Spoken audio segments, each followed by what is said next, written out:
আসসালামু আলাইকুম। আশা করছি সবাই অনেক অনেক ভালো আছেন।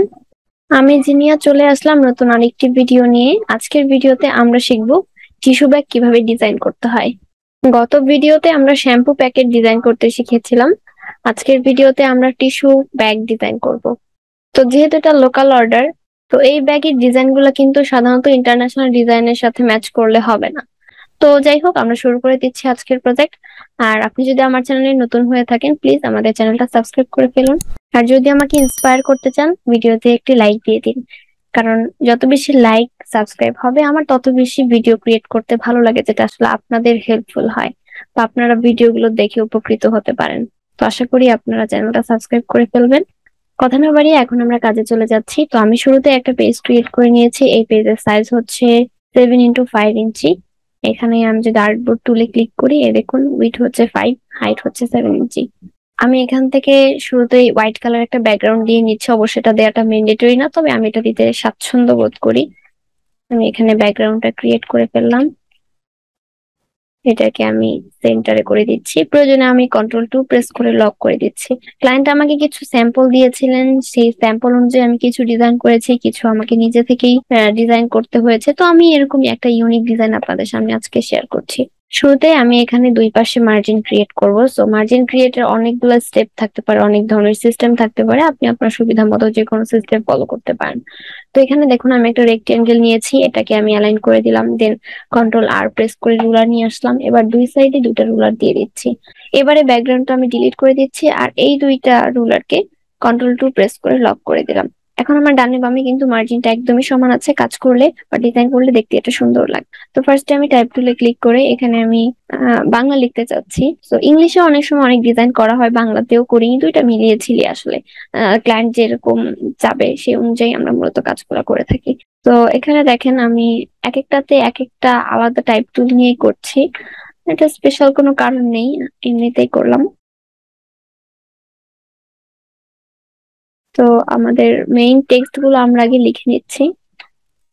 এটা হচ্ছে ব্র্যান্ডের নাম। তারপর এখানে আমি হচ্ছে ইম্পর্টেন্ট আরো কিছু ইনফরমেশন অ্যাড করে দিচ্ছি।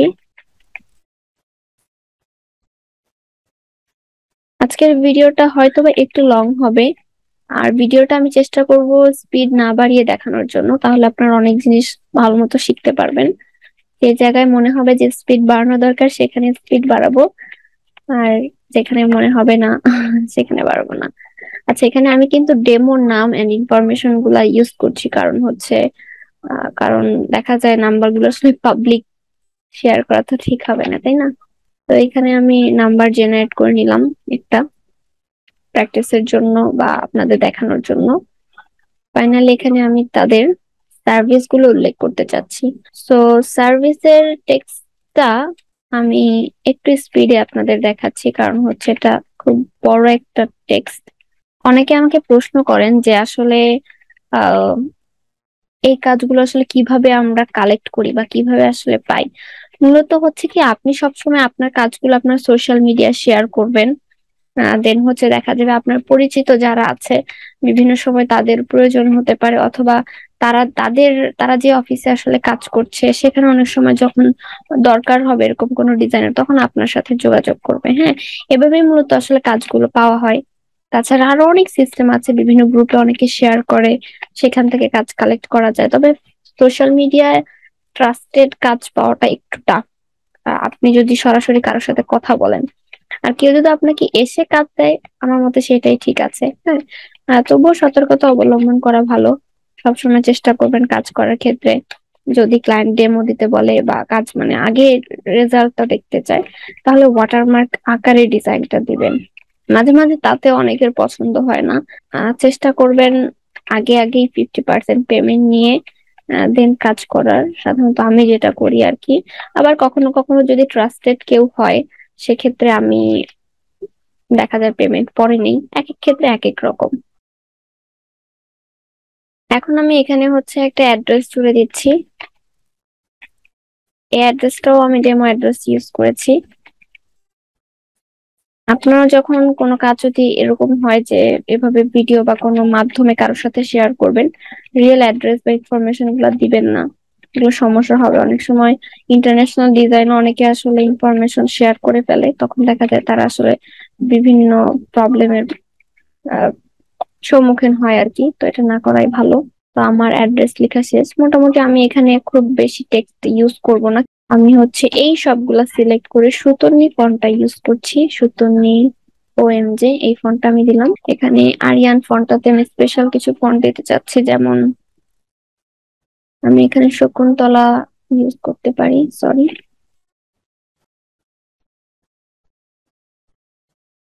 এবার আমি শিফট অল্টার প্রেস করে এটা পছন্দ মতো বড় করে দিলাম। এন্ড এখানে আমি ফন্ট চেঞ্জ করে দিই এন্ড সেন্টারে করে দিলাম। তো আমাদের এখানে ক্লায়েন্ট হচ্ছে একটা অরেঞ্জ কালারের কোড দিয়েছিল, সেই কোডটা দিয়ে আমাদের কাজ করতে হবে। তো এখন আমি ডেমো এইটা দিয়ে কাজ করছি, এই অরেঞ্জ কালারটা দিয়ে। তো আমি যেটা করব, সবগুলাতেই সিলেক্ট করে আইড্রপার দিয়ে কালারটা দিয়ে দিলাম। সিঙ্গেল এক কালারের ডিজাইন হবে। আর এটা যেহেতু বোল্ড করতে হবে, অনেক সময় সুতন্নি বোল্ড ফন্ট গুলো কাজ করে না, তো সেক্ষেত্রে আমি যেটা করি, আমি এখানে স্ট্রোক দিয়ে দিই। কিন্তু খেয়াল করেন এখানে স্ট্রোকটা কিন্তু আসলে মোটা দেখা যাচ্ছে, লেখাটা একদমই বোঝাই যাচ্ছে না। যদি এই অবস্থা হয় তাহলে আপনি স্ট্রোকটা একটু কমিয়ে দিবেন। ফর এক্সাম্পল হতে পারে 0.5। দেখেন এখন কিন্তু আগের চাইতে অনেকটা বেটার মনে হচ্ছে। পাশাপাশি এখানেও একই বিষয়। আচ্ছা, এখানে কি ফন্ট পাইনি? ও আচ্ছা, এখানে তো প্লাস আপনার ইংলিশে লেখা আছে, ইংলিশ বাংলা মিলিয়ে, তার জন্য এরকম হচ্ছে। মোবাইল লেখাটার উপর স্ট্রোক দিয়ে দিলাম। স্ট্রোকের পরিমাণ একই মতো 0.5 অথবা 0.4 এরকম রাখতে পারি। আর এই টেক্সটের সাইজটা আমি একটু শর্ট করব ফার্স্টে। তারপর আমি এখানে একটা বোল্ড ফন্ট দিচ্ছি, যেমন আমি এখানে মন্সেরাট বোল্ড এই ফন্টটা দিলাম। ওকে, মোটামুটি ভালো। যদি পছন্দ না হয় আরেকটা কাজ করতে পারেন, এখানে আপনি লেটার স্পেসিংটা বাড়িয়ে দিতে পারেন যাতে টেক্সটটা ভালো মতো বোঝা যায়। তো আমি এইটুকু টেক্সট সিলেক্ট করে ক্যারেক্টারে ক্লিক করে এখানে আমি লেটার স্পেসিংটা 50 করে দিচ্ছি। আশা করি এটা দেখতে আগের চাইতে ভালো হবে। দেন এই পুরো মোবাইলের ইনফরমেশনের টেক্সটটা আমি সেন্টারে করে দিলাম। And letter spacing, line spacing সবকিছু মোটামুটি ঠিক আছে। আর এখানে না, যেহেতু আমরা স্ট্রোক ইউজ করেছি, দূর থেকে একটু খারাপ লাগতে পারে ফন্ট গুলো। প্লাস সফটওয়্যার অনেক সময় জুম আউট করলে খারাপ দেখা যায়, এটা প্রিন্ট করলে ঠিক হয়ে যাবে। এই ফন্টটাকে আমি খুব একটা বোল্ড করব না, তাই 0.25 রেখেছি। এটা আমি প্যারাগ্রাফ থেকে সেন্টার জাস্টিফাই করে দিলাম। এন্ড সেন্টার জাস্টিফাইটা আমার পছন্দ হয়নি, মানে মাঝের লাইনটা আমি চাচ্ছিলাম আরো ছোট হবে যাতে দেখতে সুন্দর লাগবে। আমি এটাকে একটা রেক্টেঙ্গেলের ভিতরে রাখতে চাচ্ছি, সার্ভিসের পার্টটা মূলত। এটা হচ্ছে ফিল কালার থাকবে না, শুধু স্ট্রোক থাকবে। স্ট্রোকের পরিমাণটা একটু বাড়িয়ে দিলাম, 1 পিটি বা 2 পিটি পারফেক্ট। উপরে নিচে মার্জিন ঠিক আছে। এখানে আমি কি করছি দেখেন, এখানে আমি অ্যাড্রেসটা, আমি চাইলে একটা আইকন ইউজ করতে পারি যেটা দেখতে হয়তো বা সুন্দর হবে। আমি এখানে ফিল কালার এই কালারটাই রাখলাম। আর এই যে টেক্সট, এই টেক্সটটা আমি হোয়াইট করে দিচ্ছি, দেখেন কি হয়। এবং পাশাপাশি আমি স্ট্রোকেও দিয়ে দিলাম হোয়াইট কালার। আর এটাকে আমি বোল্ড করলাম 0.5। অ্যালাইন হয়ে গেছে।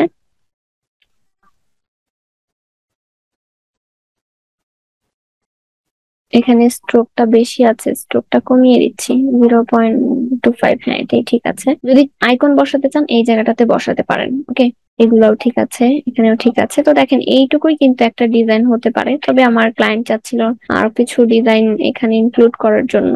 সো এখানে আমি যাতে কিছু অর্নামেন্টস ডিজাইন বসাই, তো অর্নামেন্টস গুলো আসলে আমরা কোথায় পাবো? আমরা চলে যাব ফ্রিপিকে। ফ্রিপিকে বা ভিক্টিজ এই টাইপের যে সাইট গুলো আছে সেখানে যাবেন। তো আমরা এখানে অর্নামেন্টস লিখে সার্চ করি, অর্নামেন্টস। এখান থেকে আমি একটা পছন্দ মতো নিয়ে নিব। আমি যেগুলো ফ্রিতে, অবশ্যই প্রিমিয়ামে তো আমরা যাচ্ছি না, আমরা ফ্রি কিছু ভালো আইকন খুঁজবো মূলত কর্নারের ডিজাইনের জন্য। যেমন এখানে কিছু কর্নারের ডিজাইন আছে, দেখতে পাচ্ছেন এখানে কিছু কর্নারের ডিজাইন আছে। তো এই ডিজাইন গুলো খারাপ না, ভালোই। তো আমি যেটা দেখেছি এখানে মোটামুটি অনেকগুলাই আমার পছন্দ মতো আছে। তো আমি ডিরেক্ট এগুলাই ইউজ করব। তো এই তো ইপিএস ফাইলটা আমি ওপেন করে ফেলছি। এই যে এখানে কর্নারের যে ডিজাইন গুলো, তার মধ্যে আমার কাছে এটা বেশ ভালো লেগেছে। অল্প একটু ডিজাইন, এটাও মোটামুটি ভালো, তবে এটা একটু হালকা, আমি এটাই নিচ্ছি। আমার পছন্দ হয়েছে, ড্র্যাগ করে এখানে নিয়ে নিলাম। তো তো এখানে যে গ্রেডিয়েন্ট কালারটা ইউজ করা হয়েছে আমার এটা লাগবে না, আমার সিঙ্গেল এই কালারই প্রয়োজন। দেন আমি এটার টেক্সটের সাইজটা ছোট করলাম।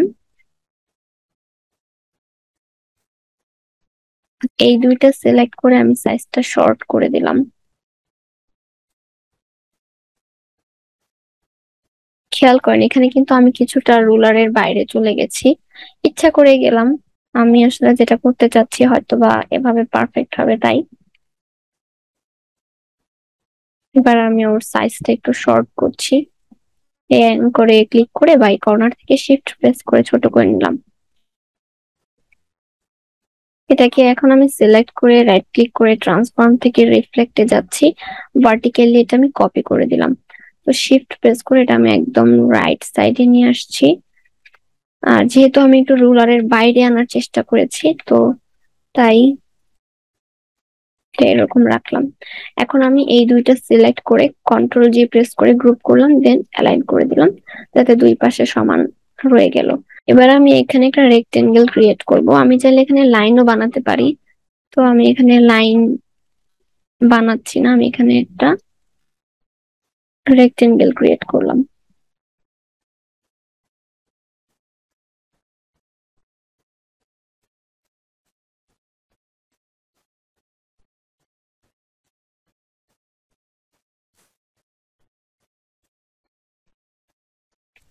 তো যেই ফিল কালারটা নিয়েছি সেই ফিল কালারটা আমি এই রেক্টেঙ্গেলের সাথে সিলেক্ট করে অ্যালাইন করে নিচ্ছি। এইভাবে অ্যালাইন করে ফেললাম 100%। আর উপরেও আশা করি ঠিক আছে। এই তো, এখানে আমি একটা কাজ করতে পারতাম, এটা এখনই ডুপ্লিকেট না করে এখান থেকে ডিরেক্ট ডুপ্লিকেট করে নিয়ে আসতে পারতাম।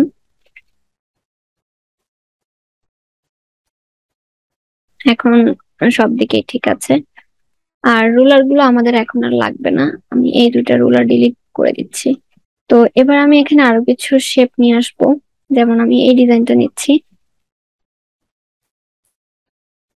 ট্র্যাক করে এখানে রাখলাম, কালারটা চেঞ্জ করে ফেললাম, সেন্টারে করে দিলাম, সাইজ পছন্দ মতো রাখলাম, ব্যাস। আর একটু নিচে করে দিচ্ছি।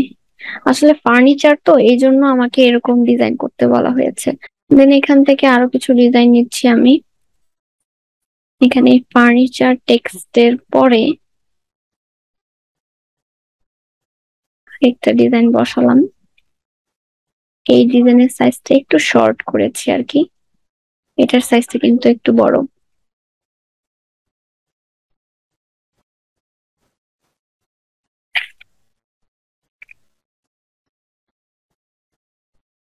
আমি এটা রোটেট করে দিয়েছি, আপনারা চাইলে রিফ্লেক্ট করতে পারতেন।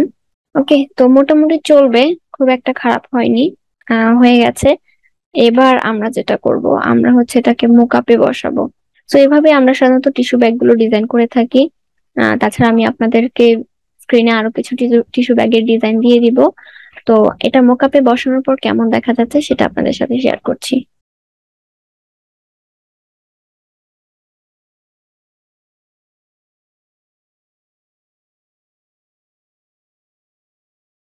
আপনার ডিজাইনের পেজের সাইজ আর মোকআপে যে পেজটা নিয়ে আছে সেটার সাইজ তো আসলে এক না, যার জন্য বেশিরভাগ ক্ষেত্রে আপনার একটু গরমিল লেগে যাবে।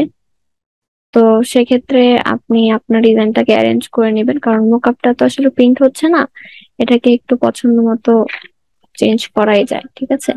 তো সেভাবে আমরা ইমেজটাকে বসিয়ে দিচ্ছি। অ্যারেঞ্জ করার পর ফাইলটা আমি সেভ করে নিলাম। তো দেখুন এই যে আমার ডিজাইনটা প্লেস হয়ে গেছে। আর এখানে অবশ্য ব্যাগটা টিস্যু ব্যাগের না, এটা কাপড়ের একটা ব্যাগ মনে হচ্ছে, টিস্যু ব্যাগ না, মানে অন্য কোনো ব্যাগ। তো টিস্যু ব্যাগ হলে জিনিসটা দেখতে আরো সুন্দর হতো। তাছাড়া এখানে একটা শ্যাডো ইউজ করা হয়েছে, এই শ্যাডোটা আমার কাছে খুব একটা ভালো লাগছে না। এখন কিন্তু ঠিক আছে, দেখতে অনেকটা ভালো মনে হচ্ছে আর কি। আশা করি আপনারা বুঝতে পেরেছেন। তাছাড়া আমি আপনাদেরকে আরো একটা মোকআপে এটা ওপেন করে দেখাচ্ছি।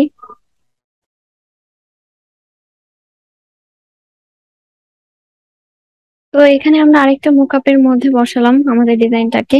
এখন কিন্তু এটাও মোটামুটি বোঝা যাচ্ছে, তবে এটাও টিস্যু ব্যাগ না। তবে আপনারা আশা করি গেস করতে পারছেন যে আসলে প্রিন্ট হওয়ার পরটা দেখতে কেমন হবে। তো আশা করছি আপনাদের কাছে ভিডিওটা অনেক ভালো লেগেছে। নতুন একটা টিউটোরিয়াল, এই বিষয়ে ইউটিউবে অনেক কম ভিডিও বা নেই বললেই চলে, যার জন্য আজকের ভিডিওটা ক্রিয়েট করা। তো যদি মনে হয় ভিডিওটা থেকে কিছু শিখেছেন, আমার ভিডিওটা লাইক দিয়ে দিবেন। আর সমস্যা হলে আমাকে কমেন্ট করে জানাতে পারেন, আমি ইনশাল্লাহ হেল্প করার চেষ্টা করব। অথবা আমাকে সোশ্যাল মিডিয়ায় নক করতে পারেন। তো দেখা হচ্ছে নতুন কোনো টিউটোরিয়ালে। আজকের মতো এ পর্যন্ত। আল্লাহ হাফিজ, আসসালামু আলাইকুম।